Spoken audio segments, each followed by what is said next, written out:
하나님의 충만한 그런 삶이 되기를 원합니다.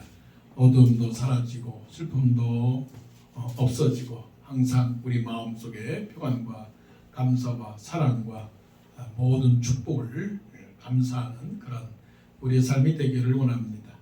지금 사도 바울이 3차 전도 여행을 지금 하고 있습니다. 1차 전도 여행은 예루살렘 총회가 가장 중심된 사건이고, 또 2차 전도 여행은 빌립보 감옥에 있었던 그런 사건이 참 중요하고, 또 아테네, 빌립보와 아테네가 중요한 전도 사역지고, 오늘 말씀은 이제 3차 전도 여행은 어디가 가장 중요한 거냐면 에베소에서의 전도 사역입니다. 1차는 예루살렘 총회, 2차는 빌립보와 아테네, 3차는 에베소가 중요한데, 3차 전도 여행에서 이 에베소에서의 그 사역은 그야말로 놀라운 성장과 변화와 또 부흥이 있었던 그런 곳입니다. 그래서 사도 바울이 보낸 편지 가운데서도 에베소 교회, 빌립보 교회, 이런 교회를 중심적으로 편지를 보내지 않았습니까? 그게 다 이유가 있는 겁니다. 왜냐하면 그 교회들을 사랑했고 그 교회에서 놀라운 하나님의 역사가 있었기 때문에 그런 것이죠. 자, 오늘 본문 말씀해 보게 되면 어떤 말씀이 있느냐 하면, 두란노 서원을 열고 거기서 2년 동안 두란노 서원에서 하나님의 말씀을 가르쳤습니다. 그랬더니 어떤 일이 일어났습니까? 많은 사람들이 예수를 믿는 그런 역사가 일어났습니다. 그러면서 이제 11절 말씀에서는 어떤 말씀이 시작이 되느냐면, 하나님이 바울의 손으로 놀라운 능력을 행하게 하시니, 이 말씀을 잘 보시게 되면 바울이 하나님의 능력을 행했다라고 하는 것으로 시작한 게 아니고, 하나님의 바울의 손으로 놀라운 능력을 행하게 하셨다. 그러니까 이거는 능동이 아니고, 사도 바울의 능동이 아니고, 그러니까 액티브한 것이 아니고, 사도 바울이 액티브했다라고 하는 것이 아니고, 그 사도 바울이 하나님의 힘으로 인해서 어떤 수동했다. 그러니까 어떻게 보면 인액티브했다라고 말할까요? 그러니까 우리의 모든 삶이라고 하는 것은 주권은 누구에게 있는 겁니까? 하나님에게 있는 겁니다. 우리가 하는 것이 아니고 누가 하는 거예요? 하나님이 하시는 거예요. 사도 바울이 어떤 능력을 받았느냐? 놀라운 능력을 행하겠는데, 그 능력이 뭐냐면 병 고치는 능력을 행한 거예요. 사도 바울을 만나는 사람, 사도 바울에게 와서 제가 병이 있습니다, 질병이 있습니다 그러면 사도 바울이 손을 얹고 기도하면 병이 고쳐지는 겁니다. 당시에는 의사가 많지 않았기 때문에, 또 의사가 있어도 오늘날처럼 그냥 어려운 질병도 고치는 그런 상태가 아니고, 아주 기본적인 것만 알고 있는 그런 의사가 있었기 때문에, 그 당시에는 사람이 사람을 고치는 그런 일들밖에 없었거든요. 그러니까 질병이 얼마나 많아요. 아픈 사람이 얼마나 많아요. 그러니까 가는 곳마다 아픈 사람입니다. 뭐 따지고 보면 우리 중에 안 아픈 사람이 어디 있겠어요. 다 아프죠. 왜냐하면 우리는 연약한 인간이기 때문에, 사람이기 때문에 우리는 아프단 말이에요. 오늘날처럼은 약을 먹잖아요. 아프면 약을 먹고. 그렇지만 그 당시에는 그런 게 없어서, 보세요. 12절 보게 되니까 심지어 사람들이 바울의 몸에서 바울이 갖고 있는 손수건, 또 바울의 앞치마를 가져다가 병든 사람에게 얹으면 그 병이 떠나고 악기도 나가더라. 그러니까 사도 바울이 지금 상상을 해보는 겁니다. 그림을 그려보는 겁니다. 많은 사람들이 몰렸습니다. 그러니까 사도 바울이 다 기도를 해줍니다. 그리고 수백 명 와서 지금 기다리고 있는데, 사도 바울이 한 사람 한 사람 기도를 해주고 있는데, 저 뒤에 있는 사람은 지금 마음이 급하단 말이에요. 기다릴 수가 없단 말이에요. 그러니까 어떻게 했느냐? 사도 바울이 가지고 있는 손수건, 땀 나니까 손수건, 또 앞에 있는 또 앞치마, 그거를 어떻게 해서 몸에서 뺏어 가지고서는 가져간 거예요. 어디 가져갔느냐? 아픈 친구한테 가서 그 앞치마를 갖다가 댄 거예요. 아픈 몸에다가 또 손수건도 갖다 댄 거예요. 그랬더니 도대체 이게 어떤 일이 일어났느냐면 그 병이 나았단 말이에요. 자, 이게 말이나 되는 겁니까? 이건 미라클이죠, 미라클. 도저히 이건 오늘날로 말하면은 있을 수 없는 일들이 일어난 겁니다. 자, 그래서 오늘 말씀에는 사도 바울이 가진 능력이다. 능력. 그 능력은 파워예요. 그런데 그 파워를 누가 주셨느냐면 하나님이 사도 바울에게 능력을 주셨습니다. 이 능력은 기프트예요. 기프트. 예수님께서 성탄절에 오셔서 우리에게 선물을 주셨는데 그 선물은 구원의 선물이에요. 지옥 가지 아니하고 천국 갈 수 있는 하나의 귀한 선물이에요. 영생의 선물이에요. 하나님께서 우리에게 주신 귀한 파워, 그 선물. 기프트는 영생입니다. 영생. 이거는 어느 국가도 바꿀 수 없는 거죠. 그럼에도 불구하고 또 다른 하나님께서 우리에게 주신 그런 선물들이 있지요. 그 선물들을 은사라고 말합니다. 기프트라고 말합니다. 그 기프트는 오래가는 기프트가 될 수도 있고 잠깐 순간적으로 일정 기간 쓸 수 있는 기프트가 되는 거죠. 성경에 보게 되면 하나님께서 주신 기프트가 이제 여러 가지인데 사도 바울이 고린도 교회를 향해서 주신 기프트는 9가지의 기프트가 있습니다. 하나님께서 나에게 무슨 파워를 주셨나? 사도 바울은 필립보 교인들에게 내게 능력 주시는 자 안에서 내가 모든 것을 할 수 있느니라 말씀을 하셨는데 다른 분들 믿음 좋은 사람들은 그런 능력이 있지만 나는 아무런 능력을 받지 못했습니다.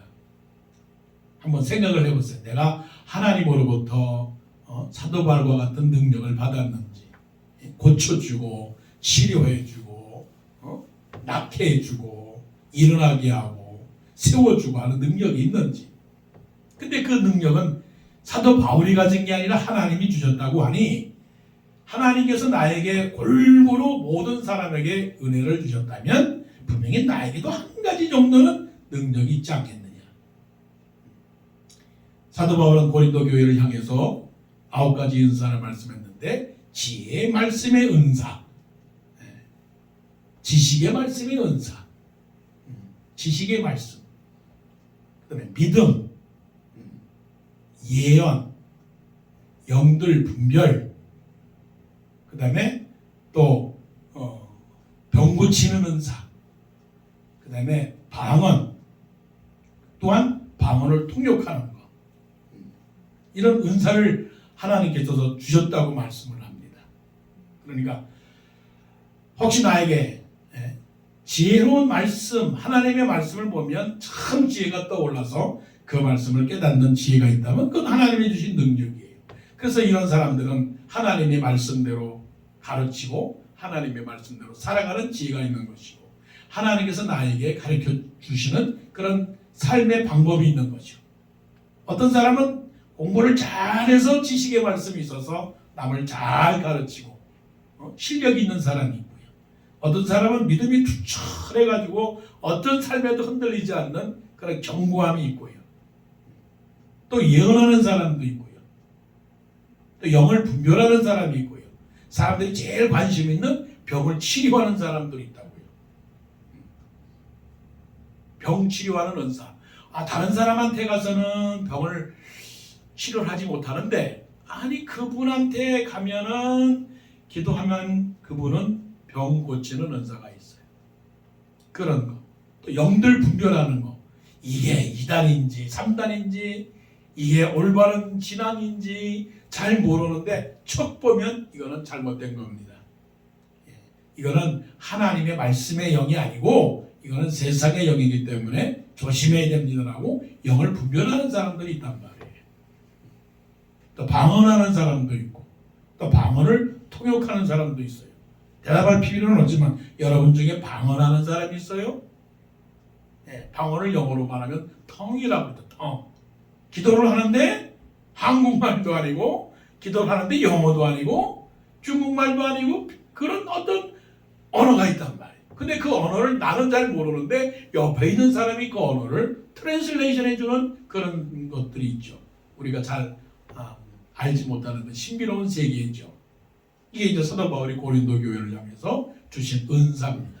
여러분들은 이 9가지 은사 중에서 어떤 은사를 받으셨나요?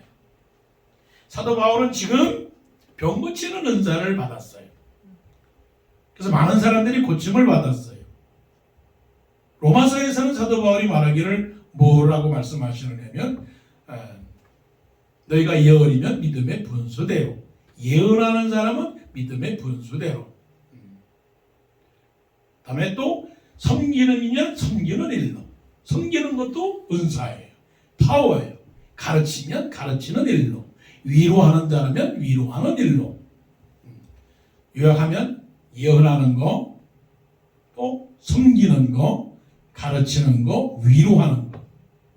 아니 나는 이런 그런 병 고치는 그런 건 아니지만 남을 잘 섬기고 또 남을 잘 가르치고 남을 잘 위로해주고 또 때로는 구제하고, 구제하는 사람은 성실함으로, 다스리는 자는 부지런함으로, 긍휼을 베푸는 자는 기쁨으로 하라고 그랬으니까.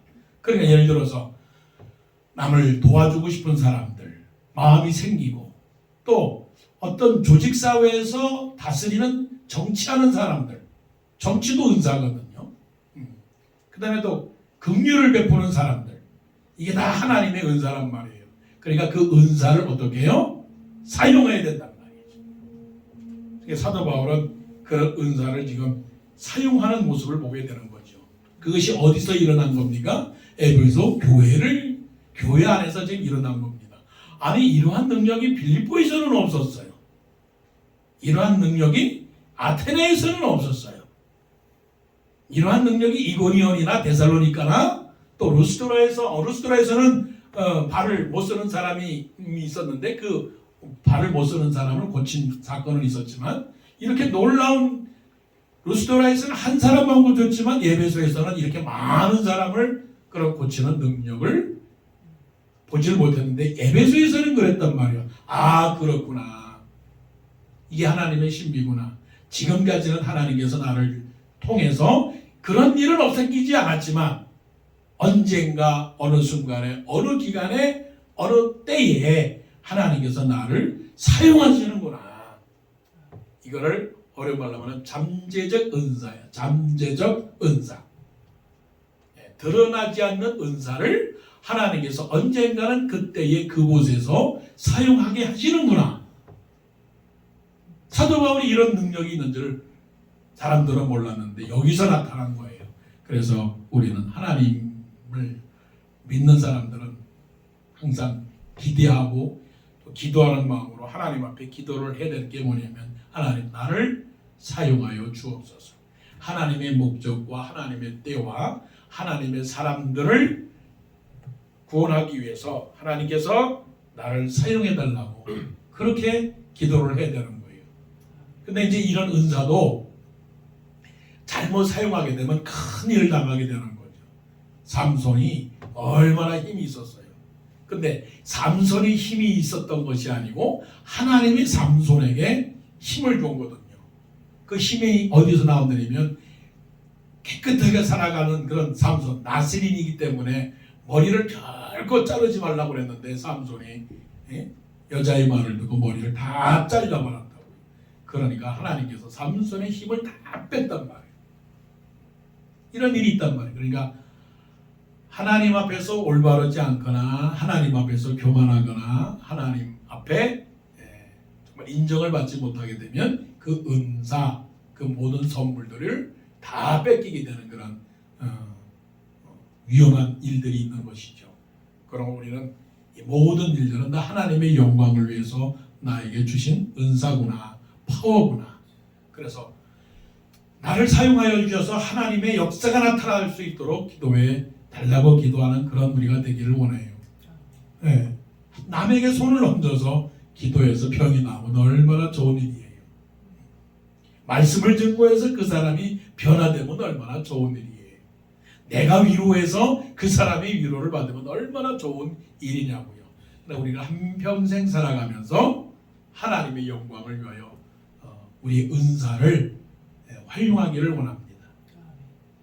9가지 은사나 또 로마서에서 말씀하시는 7가지 은사, 그 은사들을 항상 기억하면서 은사를 깨닫고 은사를 발견하기를 바라요. 자, 이런 일이 있는 상황에서 사도 바울이 이런 병을 고치는 상황에서 다른 사람들이 부러워하지 않았겠어요? 부러워했지요. 야, 사도 바울이 저래? 그러면 사도 바울이 무슨 힘으로 저런 능력을 발휘하지? 사람들이 보니까 사도 바울이 항상 기도할 때 뭐냐면 주 예수의 이름이 있었단 말이에요. 주 예수의 이름으로 명하노니 병이 고칠지어다. 그걸 관찰을 했어요. 그것을 배웠단 말이에요. 그러니까 주위에 있는 사람들 누굽니까? 유대인들. 그 유대인들이 그것을 보고 아니 사도 바울이 저것을 하는데 나는 못할까? 라고 그거를 모방을 한 거예요. 카피를 한 거예요. 그래서 사람들이 그거를 카피를 해가지고 아픈 사람들이나 귀신 들린 사람들한테 찾아가서 뭐라고 말하느냐면 주 예수의 이름으로 명하노니 네 병이 고칠지어다. 귀신이 나갈지어다. 이렇게 하는 거예요. 그러니까 그것이 통할 리가 없죠. 네, 이것이 바로 이제 어떻게 보면 배워서 하는 일과 천부적으로 타고난 사람들의 일과는 차이가 있다는 것인데 결국 모든 일들도 하나님이 세워서 하는 사명으로 하는 사람이 있는가 하면 아니면 그거를 그냥 직업으로 하는 사람이 있다고요. 이거는 부름받은 목사만이 아니라 성도들도 마찬가지예요. 내가 믿음 생활하는 것이 하나님을 믿는 마음으로 믿음 생활하는 것인지 아니면 사람들 앞에서 그냥 보여주기 위해서 그렇게 하는 것인지는 그건 하나님이 아시는 거죠. 근데 그것도 하나님만 아실 뿐만이 아니라 사람들도 알 수 있는 거죠. 그것이 바로 진실과 정직이라는 거예요. 숨기고 싶어도 숨길 수 없는 것은 진실이거든요. 그것은 정직이거든요. 그래서 옛말에 속담에 어떤 속담이 드냐면 주머니 안에 있는 속옷은 어차피 드러나기 마련이다. 나오기 마련이다. 자, 주머니 안에 그 날카로운 속옷이 들어가 있단 말이에요. 그러면 그것이 주머니 안에서 가만히 있겠어요? 가만히 있지 못하죠. 그래서 흙 속에 있는 진주는 어차피 빛나게 되고 또 주머니 안에 있는 속옷은 또 반드시 바깥으로 나오게 된다라고 하는 말이 그런 속담이 있는 거죠. 자, 보십시오. 13절 보게 되니까 이에 돌아다니며 마술하는 어떤 유대인들이 시험 삼아서 악귀 들린 자들에게 주 예수의 이름을 불러 말하되 믿는 사람들이 아니에요.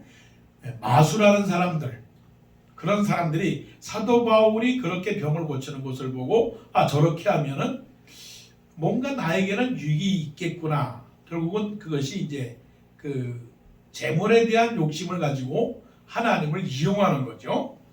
내가 바울이 전파하는 예수를 의지하여 너에게 명하노라 하더라. 이게 유행이 돼버린 거란 말이에요. 자, 신앙이 유행이 되면 될까요? 유행은 아니라고요. 흐름도 아니라고요. 그러니까 신앙은 하나님을 향해서 서 있는 것이지 사람 앞에 서 있는 건 아니거든요. 그리고 또한 신앙은 하나님을 위한 것이지 자기 자신을 위한 건 아니라고요. 굉장히 두렵고 조심스러운 말씀이죠.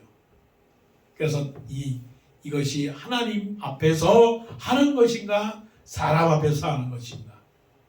그 중세 시대에 종교개혁자들이 항상 내놓은 말이 있거든요. 하나님 앞에서.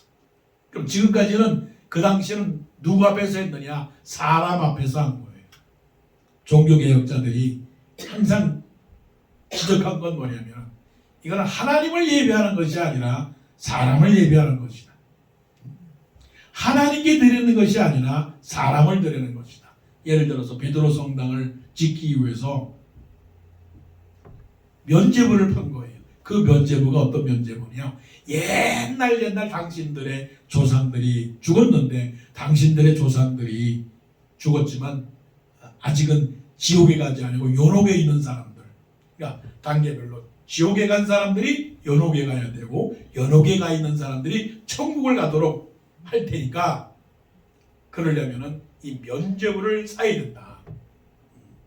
그러면서 얼마나 사람들에게 주머니에 있는 돈을 다 끄집어내 가지고서는 성당을 세우고 땅을 사고 그랬는지 몰라요.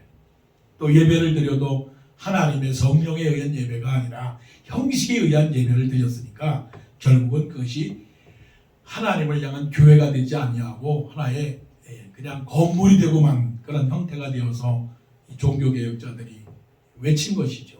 하나님 앞에서 하나님의 영광을 위하여 하자라고 그렇게 외친 것이죠. 그러니까 여기서 보게 되면 사람들이 그러니까 유대인들 중에 제사장까지도 이게 물들기 마련이에요.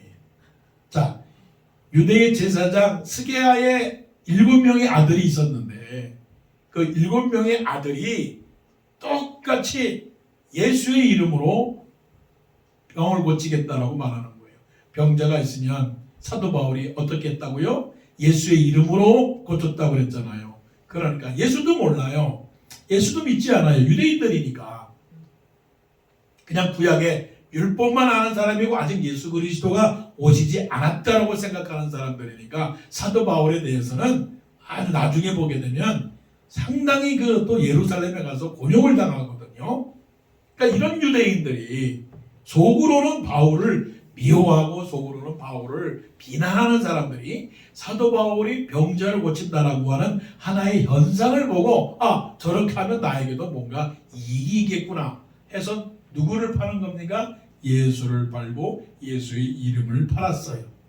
그랬더니 이게 무슨 일이 일어나게 됐느냐면 그 아귀가 말하기를 내가 예수도 알고 사도 바울도 아는데 이게 말씀을 또 봅시다. 15절 보세요. 마귀가 대답하여 이르되 내가 예수도 알고 바울도 알거니와 너희는 누구냐? 이거 끝내는 거예요.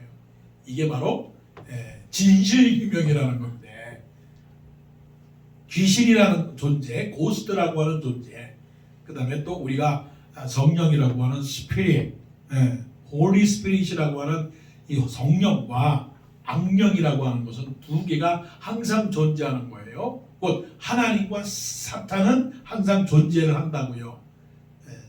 그러니까 사탄이 뭐냐면 하나님을 안단 말이에요. 왜냐하면 하나님을 섬기는 천사가 하나님을 대적해서 배반해서 생긴 영이기 때문에 하나님보다는 못하지만 그러나 하나님과 비슷한 그런 지식과 그런 능력을 갖고 있단 말이에요. 그러니까 우리가 귀신을 보게 되면 예수 믿는 사람들을 귀신 들린 사람들이 굉장히 무서워하고 떨거든요. 근데 반대로 어떻게 되냐면 예수 믿는 사람들이 귀신 들린 사람들 앞에 가서는 자기가 떨어요. 그게 왜 그런 거냐면 내 안에 하나님의 성령이 없는 거거든요. 그러니까 성령은 이 정의를 하게 되면 성령은 악령을 이긴다. 악령은 성령 앞에서 꼼짝도 못한다. 그 이유는 주 예수 그리스도의 이름이거든요. 자, 주 예수 그리스도의 이름을 쓰긴 쓰는데 귀신이 보니까 우습거든요. 이건 이 영의 세계라거든요. 자, 철저하고 진실하고 강한 믿음의 사람이 귀신 들린 사람 앞에서 쓸 때에 예수의 이름으로 명하노니 라고 말할 때 귀신이 어이구 깜짝이야, 이거 보통 상대가 아니네. 귀신이 그걸 알거든요. 아이고 이건 동산교회 성도님들 예수의 이름이 보통이 아니구먼. 아유 야 거기 갔다가는 큰일 난다. 야 창피당한다. 야 얼씬도 하지 말자. 그러면 그 교회가 어떤 교회가 되는 거예요? 은혜로운 교회, 평안한 교회가 되는 거예요. 그런데 그 교회에 있는 사람들이 예수의 이름은 사용하는데 몸에, 마음에, 영에 예수를 안 믿어. 그러니까 뭐라고요?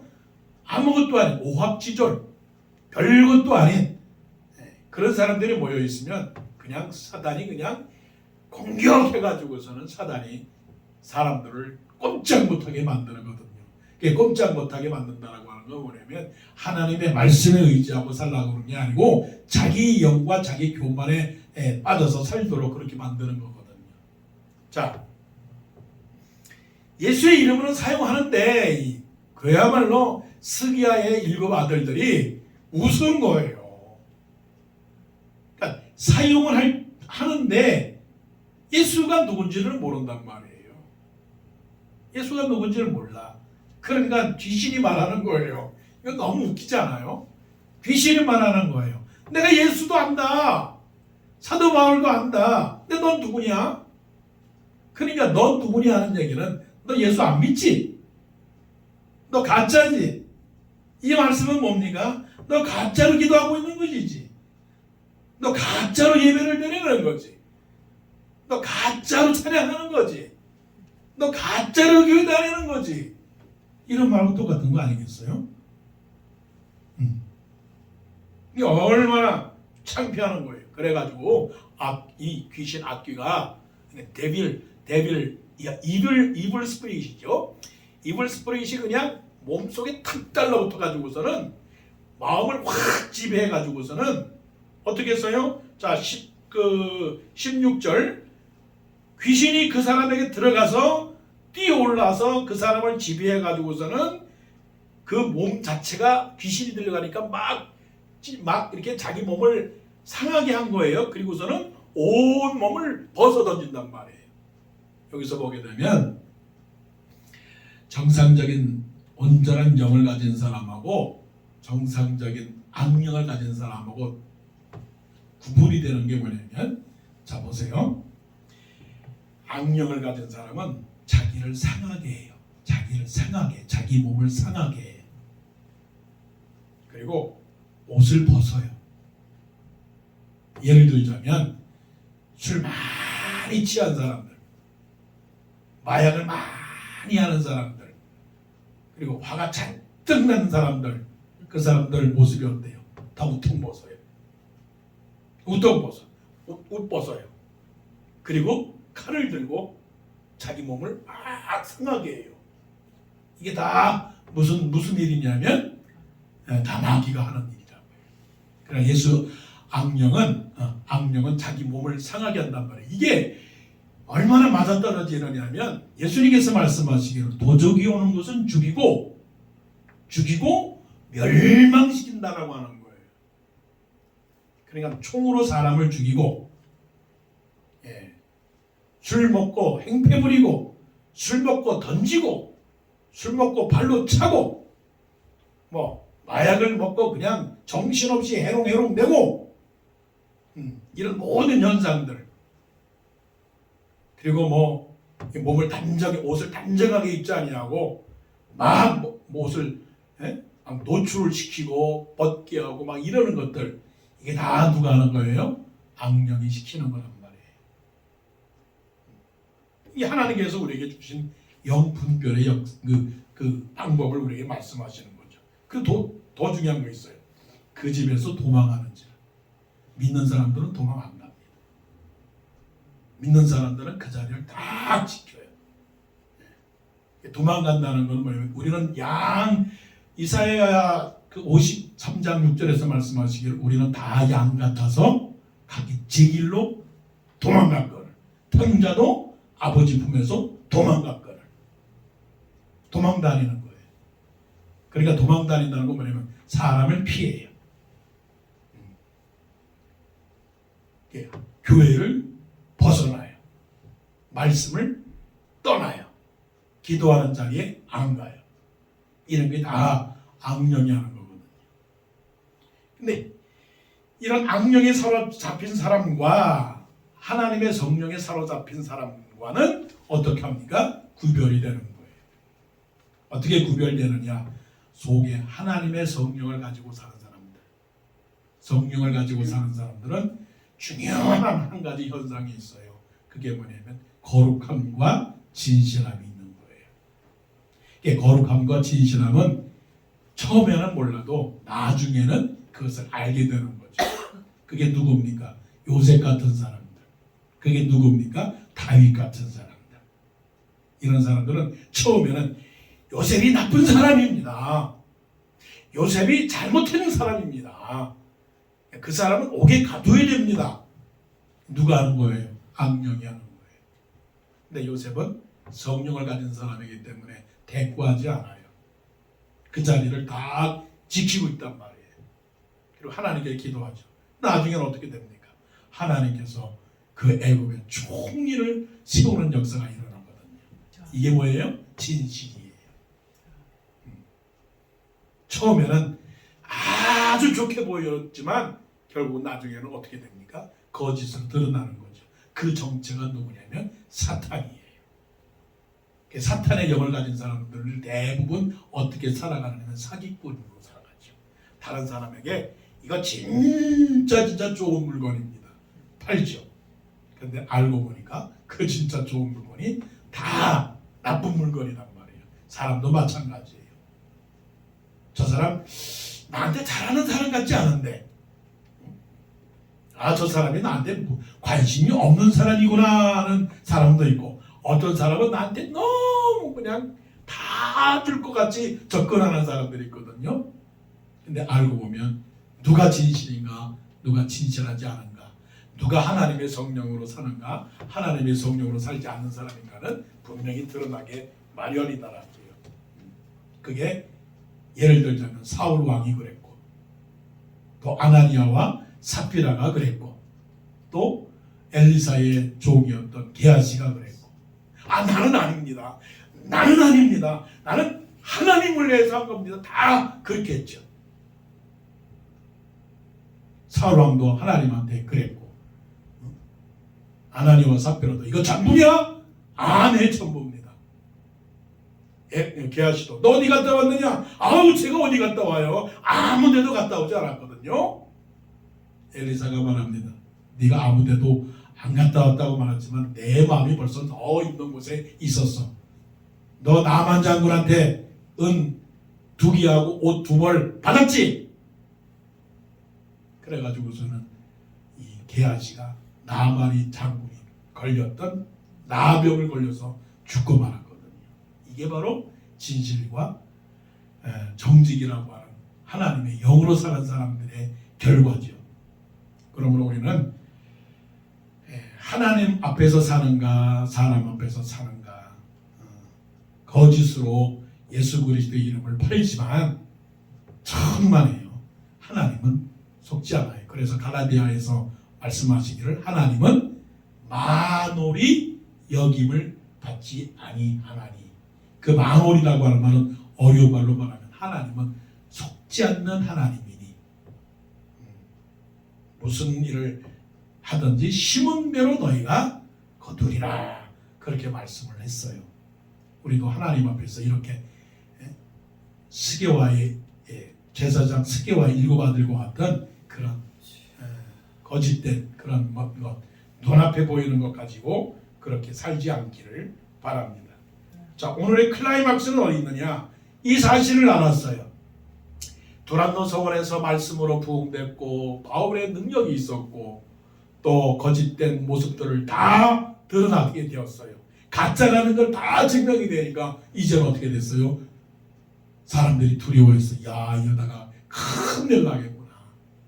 그래서 유대인들과 헬라인들이 마음속에서 이렇게 살면 안 되라고 그래가지고서는 그 에베소에 있는 모든 그 세상을 따라가는 영들, 마술사들, 사람들이 자기들이 갖고 지고 있는 모든 그 이방신을 섬기는 책들, 마술하는 책들을 다 모아다가, 이거는 굉장히 아주 역사적인 일들이거든요. 그 다 모아다가 불에 태웠습니다. 말씀 보시죠.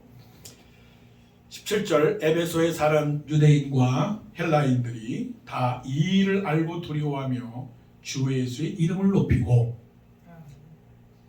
믿은 사람들이 많이 와서 자복하여 행한 일을 알리며 지금까지 이런 부흥의 역사와 변화의 역사는 이전에도 없었던 거거든요. 근데 에베소에서 이런 일이 일어난 거예요. 우리가 관심을 가지고 봐야 되는 사건입니다.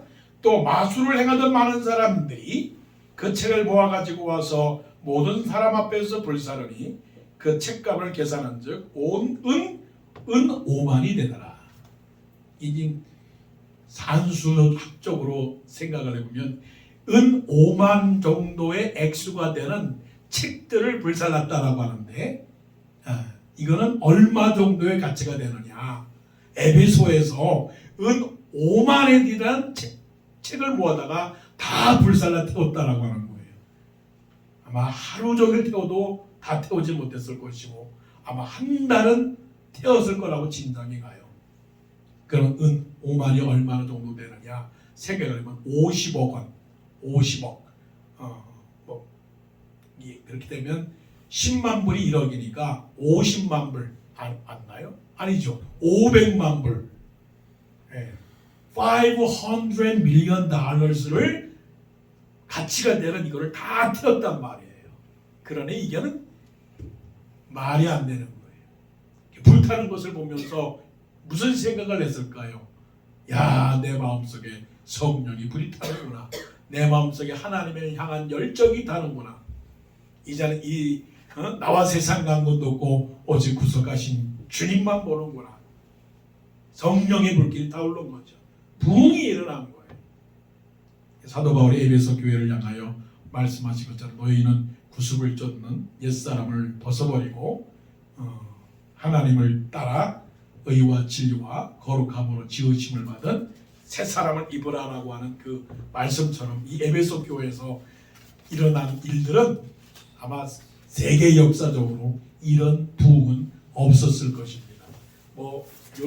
요즘 최근에 저 켄터키에서 부흥이 일어났다고 말하는데 그런 부흥은 정말 진정한 부흥이라는 걸 생각해 볼 때 일시적인 부흥의 현상은 있을 수 있지만 에베소에서 일어나는 은 5만을 태우는 그런 부흥이라고 하면 감히 말할 수 없는 놀라운 부흥이라고요. 이런 부흥이 있다라고 하는 의미는 뭐냐면 20절의 말씀을 보니까 이와 같이 주의 말씀이 힘이 있어 흥왕하여 세력을 얻으리라. 이거는 완전한 혁신이고 변화고 이거는 놀라운 일이 이게 바로 세상을 밝히는 불이 활짝 켜진 사건이라고 하는 거죠. 그래서 우리들도 이러한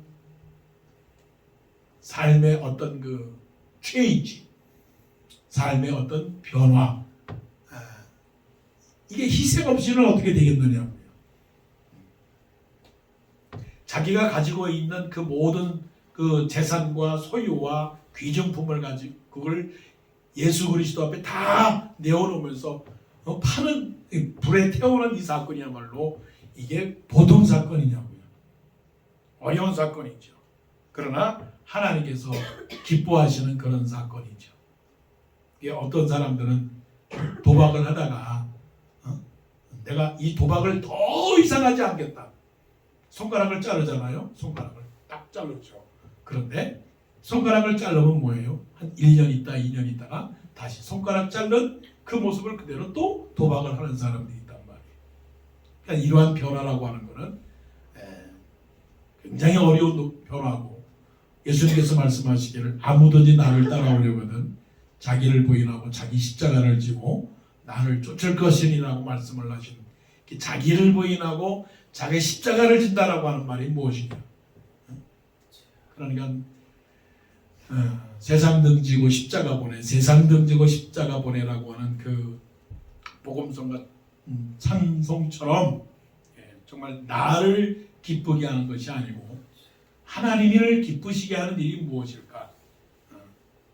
이전에는 어둠으로 살았지만 이제는 빛의 자녀로서 살아가야 되는데 이제는 하나님께서 기뻐하실 것이 무엇인가를 날마다 생각하고 묵상하고 시험하면서 그렇게 살아갈 때 하나님께서 우리를 사용하실 줄로 믿습니다. 이런 에베소 교회에서의 놀라운 부흥과 성장을 통해서 하나님 나도 부흥시켜 주옵소서, 나도 태울 것 있으면 태워 주옵소서, 나도 거짓이 아니라 진심으로 예수 그리스도의 이름을 믿게 하옵소서. 하나님 나에게 주어진 능력이 무엇이오니까 그 능력을 사용하게 해주옵소서라고 기도하는 우리 모두가 되기를 원합니다. 아멘. 기도드리겠습니다.